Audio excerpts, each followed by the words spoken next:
మన Varahi sales grand festive celebrations ప్రతి 10,000 రూపాయల కొనుగోలుపై ఒక బంగారు నాణెం ఉచితం. ఈ ఆఫర్ జనవరి 15 వరకు మాత్రమే.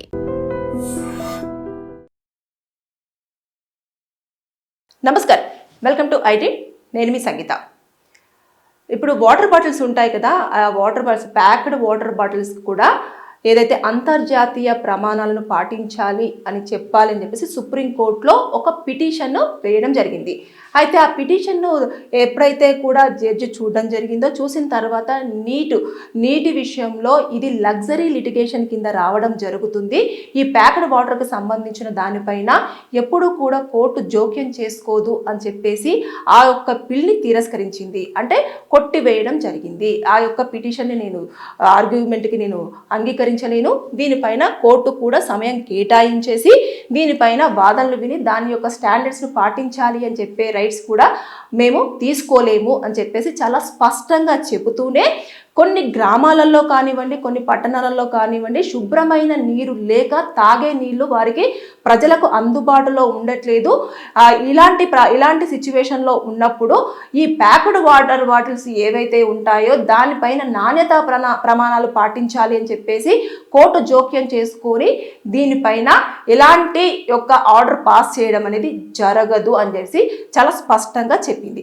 దాంతోపాటు ఇంకా ఏంటంటే, ఎప్పుడైతే ఇలాంటివన్నీ ఉంటాయో ఇది కోర్టులో పరిగణించి కోర్టు దాకా తీసుకొచ్చేది కాదు. ఎందుకంటే ఇది లగ్జరీ లిటిగేషన్ కాబట్టి, దాంతోపాటు వాటర్కి సంబంధించినవి కాబట్టి ఈ యొక్క పిటిషన్ అనేది కోర్టులో దాఖలు చేయకుండా దీనిని ఏదైతే ఫుడ్ సేఫ్టీ అథారిటీ, అదేవిధంగా బ్యూరో ఆఫ్ ఇండియన్ స్టాండర్డ్స్ ఉంటాయి కదా, దానికి మీ యొక్క రిప్రజెంటేషన్ని పాస్ చేస్తే వారు దీన్ని ఆలోచన చేసిన తర్వాత ఆ యొక్క నాణ్యతా ప్రమాణాలు ఏ విధంగా ఉన్నాయి, ఖచ్చితంగా ఈ నాణ్యతా ప్రమాణాలను ఖచ్చితంగా పాటించాలి అని చెప్పేసి ఆ యొక్క సంస్థలు దీనిపైన చర్యలు తీసేసుకొని వారి యొక్క దానిపైన ఒక ఆర్డర్ లాంటిది కానీ పాస్ చేసే అవకాశాలు ఉంటాయి. నాణ్యతా ప్రమాణాల గురించి పట్టించుకోవాల్సింది వాళ్ళు తప్పించి కోర్టు దీంట్లో జోక్యం చేసుకొని చేసే ప్రసక్తి లేదు అని చెప్పేసి చెప్పారు.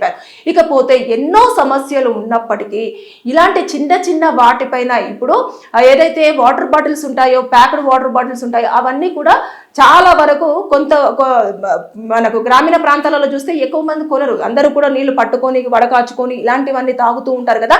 దానిపైననే ఎక్కువగా సుప్రీంకోర్టు ధర్మాసనం ఆలోచన చేసిన తర్వాత అసలు తాగడానికి వాటరే లేని సిచ్యువేషన్లో ఉన్నప్పుడు ఇది ఒక పెద్ద సమస్యనా, దీనికి నాణ్యతా ప్రమాణాలు కావాలా, ఇదేం పిల్ల అని చెప్పేసి చాలా ఆగ్రహం వ్యక్తం చేసింది. వెంటనే తిరస్కరించేసింది.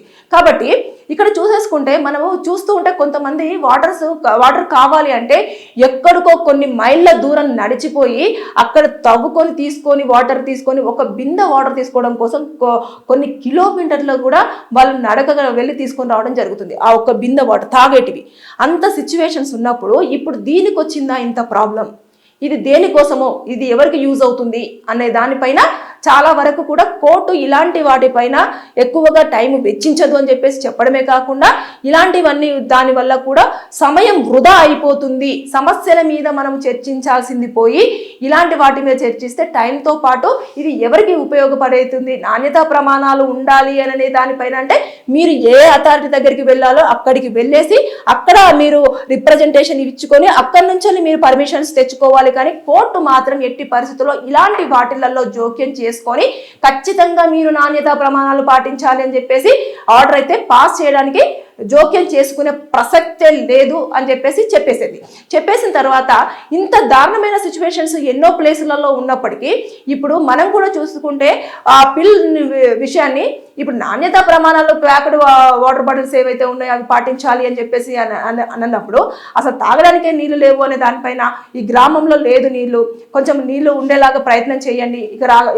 ఇప్పుడు ఈ కాలంలో అయితే ఓకే, తర్వాత నెక్స్ట్ రైనీ సీజన్లో అయినా ఓకే, కానీ వింటర్ మనకు ఎప్పుడైతే సమ్మర్ ఉంటుందో ఆ సమ్మర్ టైంలో వారు అసలు నీళ్లు దొరక్క అల్లాడిపోతూ ఉంటారు. అలాంటి సిచ్యువేషన్స్లలో ఉంటారు. కాబట్టి ఇలాంటి గ్రామాలకు కొంచెం వాటర్ ఫెసిలిటీని ఏర్పాటు చేసే విధంగా పిల్ వచ్చాయనుకో అప్పుడు కోర్టు దాన్ని పరిగణలోకి తీసుకుంటుంది, దానిపైన వాదనలు వింటుంది, అదేవిధంగా అక్కడ ఎలాంటి ఫెసిలిటీస్ ఉన్నాయో చూసిన తర్వాత అక్కడ నీటి యొక్క అవసరం ఎంతవరకు ఉంది అని చెప్పేసి గ్రహించి అప్పుడు నీళ్లను ప్రొవైడ్ చేయడానికి ఛాన్సెస్ ఉంటుంది. అలాంటి పిల్స్ని యాక్సెప్ట్ చేస్తుందేమో కానీ ఇలా నాణ్యతా ప్రమాణాలు పాటించాలి, ఇలా ఉంటుంది ఇలా నాణ్యతా ప్రమాణాలు పాటించకపోవడం వల్ల మాకు ఇలా ఇబ్బందులు కలుగుతున్నాయి అని చెప్పేసి అనే ధోరణిని ఎప్పుడు కూడా కోర్టు సమర్థించదు. ఎందుకంటే ఒక తీర్పు ఇస్తున్నారు అంటే అది కొన్ని లక్షల మందికి కూడా అది ఉపయోగపడేలాగా ఉండాలి, ఆలోచించేలాగా ఉండాలి అనే దాని మీదనే ఎప్పుడైనా సరే అది మన కోర్టు ఆలోచన విధానం ఉంటుంది. దాంతో పాటు వారు ఆ ఒక తీర్పు ఇంకో మిగతా కేసులలో కూడా కొన్ని సందర్భాలలో ఎగ్జాంపుల్గా చూపిస్తూ మిగతా కేసులను కూడా ఆర్గ్యుమెంట్స్లో యూజ్ చేస్తూ ఉంటారు. కాబట్టి ఎప్పుడైనా సరే సుప్రీంకోర్టు యొక్క తీర్పు అనేది అన్ని కోర్టులకు, హైకోర్ట్స్ కానివ్వండి, లోకల్ కోర్ట్స్లో కానివ్వండి, ప్రతి ఒక్క దాంట్లో కూడా వర్తిస్తుంది. సుప్రీంకోర్టు ఒక్కసారి గనక ఏదైనా స్టేట్మెంట్ రిలీజ్ చేసింది అంటే అది ఇంకా స్టాంపుడ్, అది ఇంకా పక్కా అని మనం నిర్ధారించుకుంటాం. అలాంటిది ఇలాంటి చిన్న వాటివి కాకుండా పెద్ద సమస్యలు ఉంటే దానిపైన కోర్టు సమయం పెడుతుంది, ప్రాబ్లమ్ సాల్వ్ చేయడానికి ఆలోచన చేస్తుంది అని చెప్పేసి చాలా క్లియర్గా ఎవరైతే ఆ పిల్ దాఖలు చేశారో ఆ వ్యక్తికి సూచించడం జరిగిన తర్వాత సమస్యలు ఉన్నప్పుడు పోరాడాల్సింది పోయి ఇలాంటి వాటి కాదు అని చెప్పేసి అన్నట్టుగా కూడా గట్టిగా మేము చెప్పినట్టుగా కూడా మన దగ్గర ఇన్ఫర్మేషన్స్ ఉన్నాయి. అంటే ఇలాంటివన్నీ చోటు చేసుకుంటున్నాయి. కాబట్టి ఇప్పుడైతే సుప్రీంకోర్టు నిజంగానే ప్యాక్డ్ వాటర్కు సంబంధించి అంతర్జాతీయ నాణ్యతా ప్రమాణాలు పాటించాలి, పర్మిషన్ ఇవ్వండి అనే దానిపైన మాత్రం సుముఖతగా లేక వెంటనే ఆ పిల్ని తిరస్కరించేసి కేసును కొట్టివేసేసి అతనికి గట్టిగా వాటలు పెట్టేసి తర్వాత ప్రాబ్లమ్స్ ఎన్నో ఉన్నాయని చెప్పేసి ఒక్కసారి గుర్తు చేయడం జరిగింది. అంటే ఈ లెక్కన చాలామంది పోరాడుతూ ఉంటారు. పాపం వాళ్ళకి ఏ విధంగా రావాలి, సుప్రీంకోర్టులో కేసు వేసి అంటే మనం ఒక పిల్ వేయాలంటే ఎంత ఖర్చు అవుతుంది, అక్కడే ఆగిపోతారు. అలాంటి వారి కోసం ఎవరో ఒకరు ఇలా పిల్ వేసేసి వారికి వాటర్ ప్రొవైడ్ చేస్తే వారు తాగుతారు, పిల్లలకు అన్ని అందుబాటులో ఉంటాయి. కొంతమంది అయితే అసలు నీళ్లు తాగడానికి కానివ్వండి, ఇంట్లో వసతులు వాడుకోవడానికి కానివ్వండి ఉండవు.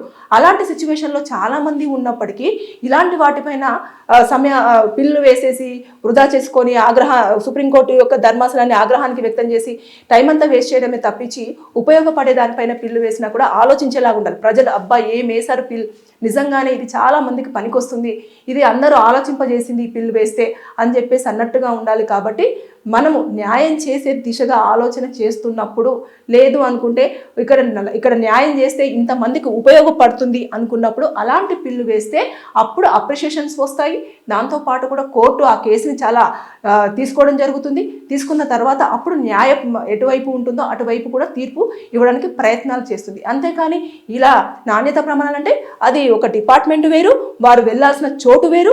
అక్కడ ఒక ఏదైతే ఉంటుందో అక్కడ రిప్రజెంటేషన్ ఇచ్చిన తర్వాత వారు దాని ప్రమాణాలను చూసిన తర్వాత అప్పుడు వారి సరిగ్గా లేకపోవడము, దానివల్ల ఎవరికైనా హాని కలిగినా లేకపోతే వారి ప్రాణాలు పోయినా అప్పుడు దాన్ని కేసు కింద కన్సిడర్ చేయడం జరుగుతుంది. అప్పుడు కోర్టులో వేస్తే అది కింది కోర్టు నుంచి హైకోర్టుకి, హైకోర్టు నుంచి సుప్రీంకోర్టుకి అనేది రావడం జరుగుతుంది. కాబట్టి ఇవన్నీ స్టెప్స్ అన్ని వదిలేసి డైరెక్ట్గా సుప్రీంకోర్టులోనే పిల్ దాఖలు చేయడం పైన కూడా ఇవన్నీ కూడా ఎప్పుడైతే ఉంటుందో ఆ విషయాలలో మొత్తం కూడా డిస్కస్ చేయడం జరిగింది. చేసిన తర్వాతనే దాన్ని మీరు కేసుని పక్కన పెట్టేశారు. కాబట్టి దయచేసి నేను చెప్పేది ఏంటంటే ఎప్పుడైనా సరే ఒకరి కోసం పోరాడుతున్నారు, లేదంటే ఒక దానికోసం ఫైట్ చేస్తున్నారు, ఒక దానికోసం సుప్రీంకోర్టులో పిల్లేస్తున్నారు, లేదంటే హైకోర్టులో పిల్ వేస్తున్నారు అన్నప్పుడు దయచేసి అది ఎంతమందికి ఉపయోగపడుతుంది, ఎవరెవరికి ఉపయోగపడుతుంది, ఎవరు దానివల్ల లాభం పొందుతారు, ఎంతమంది మనల్ని గుర్తు చేసుకుంటారు, మనం వేసిన ఒక పిల్ వల్ల వచ్చే తీర్పు ఎంతమందికి ఆదర్శంగా ఉంటుంది అనే దానిపైన ఆలోచన చేసి వేస్తే అన్ని రకాలుగా బాగుంటుంది. కొంతమందికి ప్రయోజనం ఉంటుంది, కొంతమందికి ఉపయోగం ఉంటుంది, కొంతమందికి లాభపడే అవకాశాలు ఉంటాయి. కాబట్టి దాని పరంగా ఆలోచించి ఇక మీద ఎవరైనా పిల్లు వేసినప్పుడు అలా ఆలోచించి వేస్తే అన్ని రకాలుగా బాగుంటుంది అనేది నా ఒపీనియన్. Thank you. నిజంగా ప్రస్తుతం ఉన్నటువంటి సమాజం దేనికి ప్రయారిటీ ఇస్తుంది? ఆర్థిక సంబంధాల చుట్టూ మాత్రమే తిరుగుతుంది. మళ్ళీ ఎన్నికలంగానే చాలా విరక్తి కలుగుతున్నాం. మంచి అనిపిస్తుంది కదా, లేడీస్ కూడా ఛాలెంజింగ్ జాబ్స్ చేసినప్పుడు చాలా బాగుంటది. ట్రాఫిక్ అసిస్టెంట్స్ గా నియమించిన ట్రాన్స్జెండర్స్ అందరితో సాల్యూట్ చేయించుకుంటున్నారు. ఫుడ్ డెలివరీ ఇవ్వటానికి వెళ్ళినటువంటి డెలివరీ బాయ్ అనిల్ పై కళ్ళ ముందు